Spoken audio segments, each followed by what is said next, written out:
Hi hello guys, എല്ലാവർക്കും നമസ്കാരം. കുറേ നാൾക്ക് ശേഷമാണ് വീഡിയോ ഇടുന്നത്. നമ്മൾ ഇന്ന് ഡിസ്കസ് ചെയ്യാൻ പോകുന്ന കാര്യം അതായത് നോ ഹാൻഡ് ഷേക്ക്, അതായത് ഇന്ത്യ പാക് മത്സരങ്ങളിലെ നോ ഹാൻഡ് ഷേക്കിനെ കുറിച്ചാണ്. ഇത് നമ്മൾ കഴിഞ്ഞ ഏഷ്യ കപ്പിൽ കണ്ടതായാലും ശരി, ഇപ്പോൾ നടക്കുന്ന T20 വേൾഡ് കപ്പിലും സെയിം പാറ്റേൺ തന്നെയാണ്. അതായത് ഇന്ത്യ പാകിസ്ഥാനുമായിട്ട് മത്സരിക്കുന്നുണ്ട്, പക്ഷേ ടോസിൻ്റെ സമയത്തോ കളിക്ക് ശേഷമോ ഒരു തരത്തിലുള്ള ഇൻട്രാക്ഷനോ ഹാൻഡ് ഷേക്കോ ജെൻറ്റിൽമാൻസ് ജസ്റ്ററായിട്ടുള്ള ഹാൻഡ് ഷേക്കോ ഒന്നും തന്നെയില്ല. എന്താ അതിൻ്റെ കാരണങ്ങൾ, ബാക്കിയുള്ളവരുടെ അഭിപ്രായങ്ങൾ എന്താണെന്നൊക്കെ നോക്കാം. ആദ്യം ഒരു വീഡിയോ ക്ലിപ്പിങ്ങിലേക്ക് പോകാം. ഓക്കെ,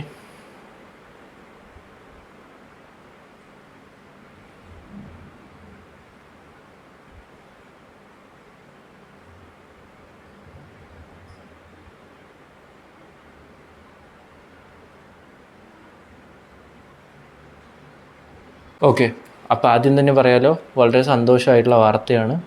ഇന്ത്യ കണ്ടിന്യൂസ് ആയിട്ട് ഓൾമോസ്റ്റ് ഒരു 8-4-1 എന്ന സ്കോറിലാണ് ഇപ്പോൾ T20 വേൾഡ് കപ്സ്, T20 ഇൻ്റർനാഷണൽസിൽ ഇന്ത്യ പാകിസ്ഥാൻ എപ്പോഴൊക്കെ മത്സരിച്ചു ആ ഒരു സ്കോർ നിൽക്കുന്നത്. 8 പ്രാവശ്യം വിജയിച്ചു, 1 പ്രാവശ്യം അവർ വിജയിച്ചു.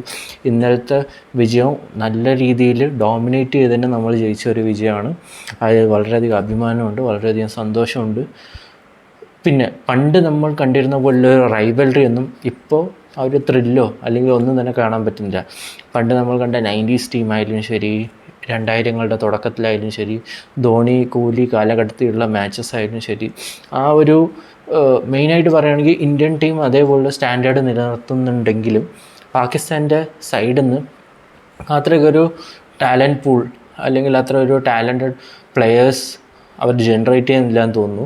അഥവാ ടാലൻ്റ് ഉള്ളവരാണെങ്കിൽ അവരുടെ ലേറ്റ്ലി പെർഫോമൻസ് എല്ലാം തന്നെ ബിലോ ആവറേജ് തന്നെയാണ്. അത് കാരണം ഒരു ഇന്ത്യ ഓസ്ട്രേലിയ ഗെയിം പോലെ ഒരു ത്രില്ലോ ഒരു എക്സൈറ്റ്മെൻറ്റോ അല്ലെങ്കിൽ ഒരു വാശിയോ ഒന്നും തന്നെ ഇന്ത്യൻ സൈഡിൽ നിന്ന് ഇല്ല. പണ്ട് എത്ര ഉണ്ടായിരുന്നോ അത് ഓരോ മാച്ച് കഴിയും തോറും കുറഞ്ഞു വരികയാണ്. കാരണം എതിർ സൈഡിൽ നിൽക്കുന്ന ഒരു പവർ അല്ലെങ്കിൽ ഒരു വലിയ ശക്തിയാണെന്നുള്ളൊരു തോന്നൽ വേണ്ടേ. ഇതിപ്പോൾ 20 ഓവേഴ്സ് പോലും തികച്ച് കളിക്കാതെയാണ് ഇവർ ജയിക്കുന്നത്. 20 ഓവേഴ്സിൽ തന്നെ ഓൾ ഔട്ട് ആവുന്ന സ്ഥിതിയാണ്. അത് 61 റൺസ്, T20യിൽ 61 റൺ എന്നൊക്കെ പറഞ്ഞാൽ വലിയ മാർജിനാണ്. ആലോചിച്ച് നോക്കണം.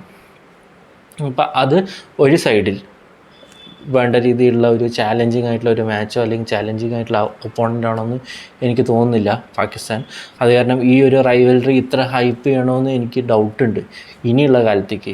അൺടിൽ ആൻഡ് അൺലെസ് പാകിസ്ഥാൻ പിന്നെയും കുറച്ചുകൂടി വിക്ടോറിയസ് ആയിട്ട് അവരുടെ സ്ട്രെങ്ത് അല്ലെങ്കിൽ അവരുടെ ടാലൻറ്റിനെ കുറച്ചുകൂടി ഒന്ന് ചിസൽ ചെയ്ത് ഷേപ്പ് ചെയ്താൽ പിന്നെ നമുക്ക് കൺസിഡർ ചെയ്യാം. ഇതൊരുമാതിരി ബോറിങ് മാച്ചാണ്. കണ്ടാലും കണ്ടില്ലെങ്കിലും വലിയ ഇമ്പാക്റ്റ് ഒന്നും ഇല്ലാത്ത ഒരു സാധാരണ മാച്ച് പോലെ തന്നെയായിരുന്നു. ഏഷ്യ കപ്പും നമ്മൾ കണ്ടതാണ്. ഓക്കെ, പറഞ്ഞു വരുന്ന കാരണം എന്താണെന്ന് വെച്ചാൽ ഈ നോ ഹാൻഡ് ഷേക്ക് വ്യക്തിപരമായിട്ട് പറയുകയാണെങ്കിൽ എനിക്ക് തീരെ താല്പര്യമില്ലാത്തൊരു കാര്യമാണ് ഈ നോ ഹാൻഡ് ഷേക്ക്. അതായത് വ്യക്തമായി പറഞ്ഞാൽ അറിയാലോ, നമ്മുടെ തീവ്രവാദി ആക്രമണം ഉണ്ടായി, അതിനുശേഷം ഒരു വാറിൻ്റെ പരിസ്ഥിതിയിലേക്ക് പോവുകയുണ്ടായി, ഓപ്പറേഷൻ സിന്ദൂർ, അങ്ങനത്തെ പല കാര്യങ്ങളും നമ്മൾ കണ്ടാണ്. ആ ഒരു സമയത്തിന് ശേഷം തന്നെ ഇന്ത്യയുടെ ഒരു നിലപാടാണ്, ഒരു പൊളിറ്റിക്കൽ നിലപാടെന്ന് തന്നെ പറയാം. ഹാൻഡ് ഷേക്ക് വേണ്ട, കോണ്ടാക്റ്റ് വേണ്ട, ഒരു തരത്തിലുള്ള ഇൻട്രാക്ഷൻസോ ഒന്നും തന്നെ ഇല്ല. അത് പാസ്റ്റാണ്. അത് മാത്രമല്ല, ഇത് പൊളിറ്റിക്സ് അല്ല, ഇത് ഗെയിമാണ്. അപ്പോൾ ഇവിടെ ആ ഒരു ഇപ്പം നിങ്ങൾക്ക് രാജ്യസ്നേഹമാണ് വലുത്. ഇപ്പോൾ പ്ലെയേഴ്സിന് മാത്രമല്ല ഞാൻ കുറ്റപ്പെടുന്നത്, ഇന്ത്യൻ ബോർഡ് BCCIനെയും കൂടി ഞാൻ പറയുന്നത്. നിങ്ങൾക്ക് രാജ്യസ്നേഹമാണ് വലുത്.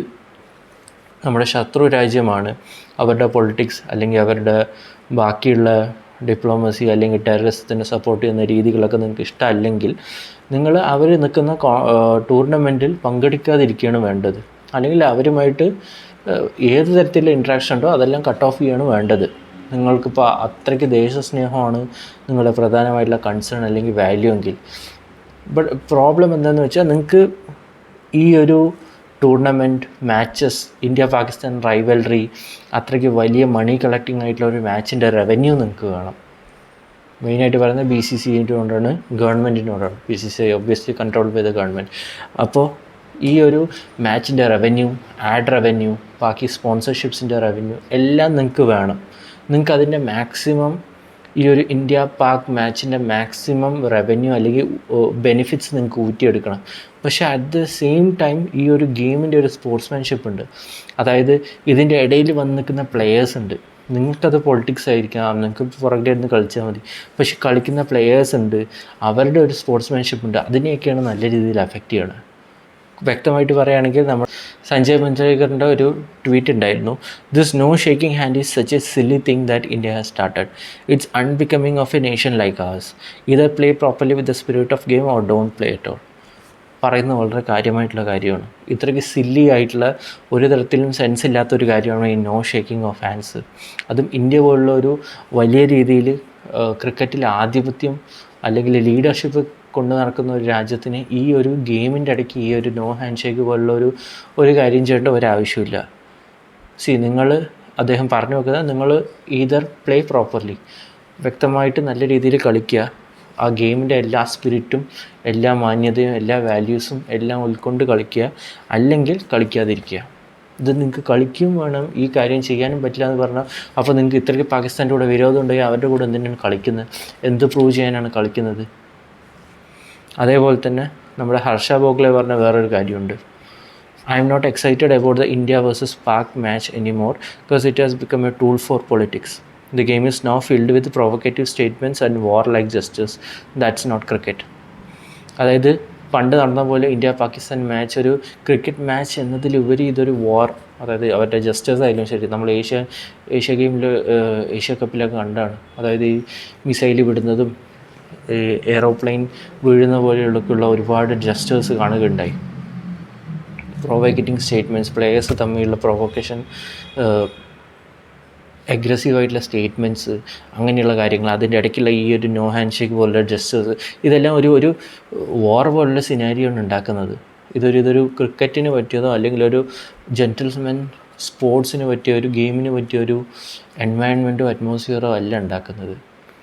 അപ്പോൾ ഇത് മാറണം. ഇതിനെ ആരെങ്കിലും എൻകറേജ് ചെയ്യുന്നുണ്ടെങ്കിൽ നിങ്ങളുടെ ലോജിക്ക് എന്താണെന്ന് കമൻറ്റിലിടുക. പക്ഷേ എനിക്കിത് ടോട്ടലി സെൻസ്ലെസ് ആയിട്ടാണ് തോന്നിയത്. അപ്പോൾ ഇങ്ങനെ ഒരു പ്രവൃത്തി ഇന്ത്യൻ ടീമിൻ്റെ സൈഡിൽ നിന്ന് വരികയാണെങ്കിൽ ഐ ഡോണ്ട് സപ്പോർട്ട്. നിങ്ങൾക്ക് സപ്പോർട്ട് ചെയ്യുന്നത് സപ്പോർട്ട് ചെയ്യാം, പക്ഷേ എൻ്റെ അതേ അഭിപ്രായമുള്ളവരുണ്ട് എന്ന് പറഞ്ഞാൽ ആൾക്കാരെ ഒന്നുകൂടി പറഞ്ഞ് മനസ്സിലാക്കാൻ നോക്കുക. ഇത് ആസ് എ നേഷൻ നമ്മൾ ഫോളോ ചെയ്യേണ്ട ഒരു മാതൃകയല്ല.